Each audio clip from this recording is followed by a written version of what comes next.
Liebe Freunde, Chers amis, c'est toujours ainsi. Lorsqu'il y a une journée historique, par exemple les 100 ans de la Première Guerre mondiale, nous ressentons tous la nécessité d'avoir un peu de chaleur. parce que le monde tel qu'il est aujourd'hui est souvent un monde froid, un monde très dur. Alors moi je voudrais vous emmener avec une autre histoire. Je voudrais vous raconter une autre histoire. Pourquoi l'Union européenne n'a pas vu le jour avant la Première Guerre mondiale? Pourquoi l'Union européenne n'a pas vu le jour avant la Deuxième Guerre mondiale? La réponse est simple. Avant la Première Guerre mondiale, il y avait des États-nations qui voulaient unifier l'Europe d'une manière hégémonique, sous, disons, la puissance de l'Allemagne, ou de la France, ou de la Russie. Avant la Deuxième Guerre mondiale, c'était la même chose.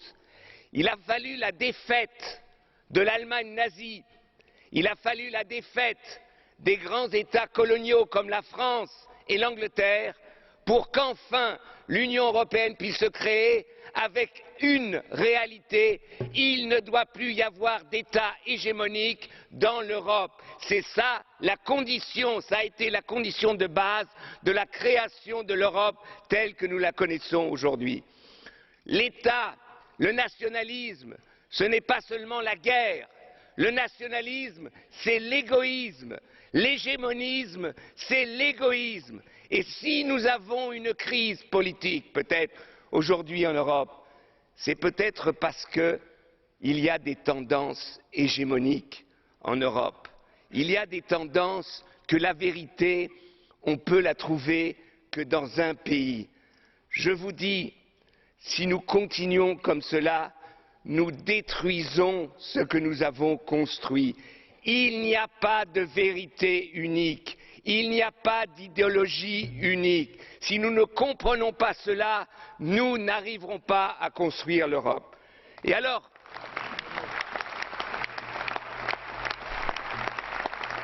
vous savez, chers collègues, je sais, on dit les nationalistes, il y a les eurosceptiques, etc.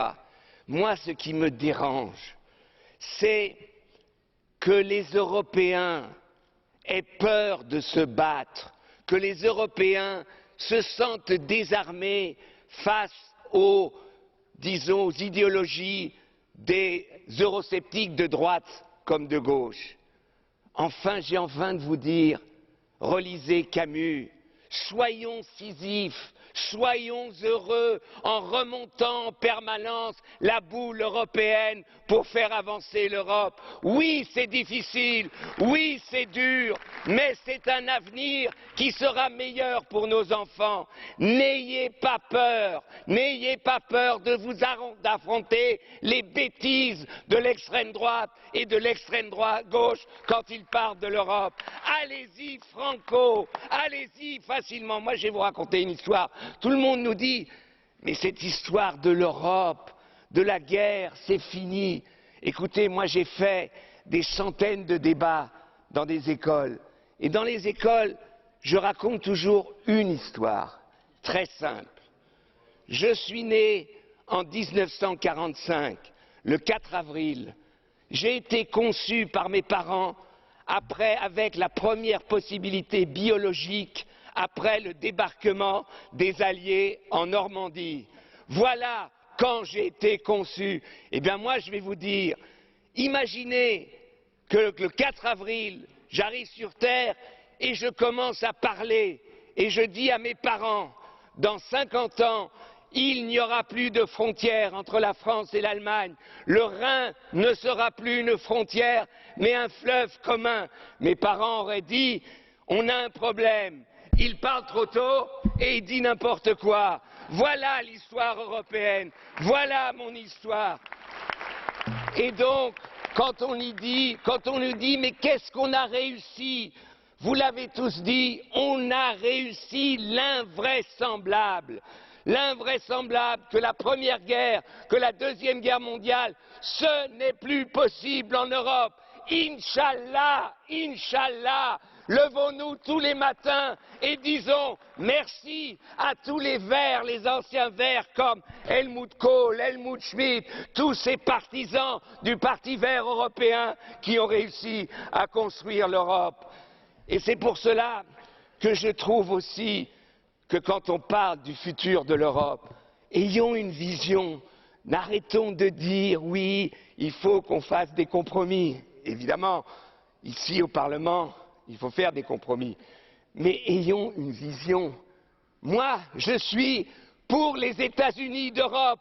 Oui, je crois que l'Europe fédérale, c'est l'avenir du bien social, c'est l'avenir d'une Europe où tous les citoyens auront une place socialement et pourront vivre en paix et pourront vivre bien. Nous n'y arriverons que par une vision d'une Europe qui va vers l'Europe fédérale. Et alors vous allez me dire, tu es un doux rêveur. Moi, je vais vous avouer quelque chose. Je suis un souverainiste. Le souverainisme national a été balayé par la mondialisation. La souveraineté nationale n'existe plus. Qu'est-ce que c'est que la souveraineté? La souveraineté, c'est que les peuples peuvent décider librement, démocratiquement de leur mode de vie, de projet de civilisation. Le projet de civilisation, nos modes de vie dans le monde de la globalisation d'aujourd'hui, nous ne pouvons plus le défendre d'un niveau national. Si nous nous replions sur la nation, nous serons battus, nous serons balayés comme la souveraineté nationale a été balayée par la mondialisation. Voilà ce qu'il faut dire à ceux qui vendent des mirages du retour à la nation, qui vendent, et leur dire, vous savez, dans 30 ans, plus aucun État membre de l'Union européenne ne fera partie du G8, même pas l'Allemagne, nicht mal Deutschland. Il faut que les Allemands se mettent ça dans la tête aussi. Le G8, ça sera la Russie, l'Inde, la Chine, ça sera le Mexique, l'Asie, enfin il y a un tas de pays, le Brésil, mais la Chine, mais pas nous. À moins qu'il y ait une Europe fédérale. Une Europe fédérale, c'est le contraire d'une Europe centralisée. Il faut que les Français comprennent que le modèle centralisé de la République française est un modèle qui ne fonctionne plus dans le monde moderne. C'est pour ça que le fédéralisme, c'est l'avenir de la modernité. C'est quand même pas tellement difficile à comprendre. Et c'est pour ça que je souhaite, chers collègues, ceux qui seront là dans ce prochain Parlement, ayez plus le sens de l'intérêt commun européen.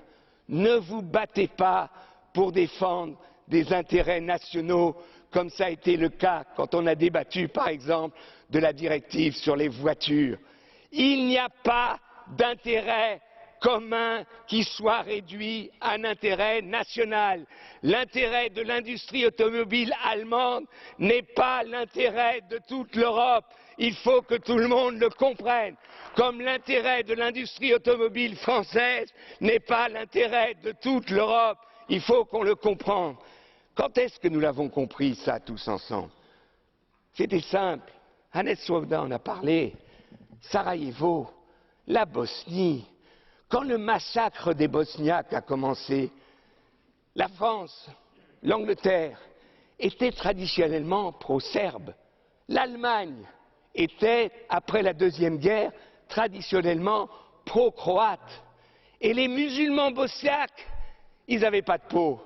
Ils étaient musulmans, il n'y avait pas de pétrole chez eux. Alors vous savez, au début, on les a laissés tomber, on les a laissés massacrer. On a laissé des camps de concentration à 1 heure de vol de Paris, Francfort ou Berlin ou je ne sais où.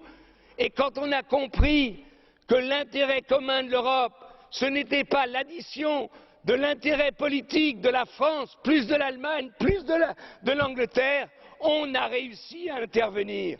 Et c'est pour ça que je vous dis, l'intérêt commun de l'Europe en Ukraine, ce n'est pas l'intérêt de l'industrie et des grandes entreprises allemandes.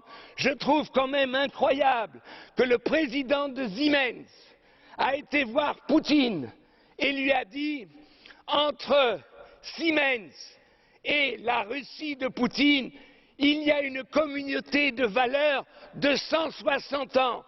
Donc Hitler, au plus Staline, communauté de valeurs commune. Je crois qu'aujourd'hui, en Ukraine, évidemment que ce n'est pas la guerre qui est en jeu. Mais si nous laissons tomber les Ukrainiens, demain nous laisserons tomber d'autres peuples. Donc l'Europe doit dire, l'Ukraine se bat pour la liberté et pour l'Europe, et nous sommes prêts à défendre par tous les moyens, sauf militaires, les Ukrainiens. Sinon, ce n'était pas la peine de construire l'Europe. Merci.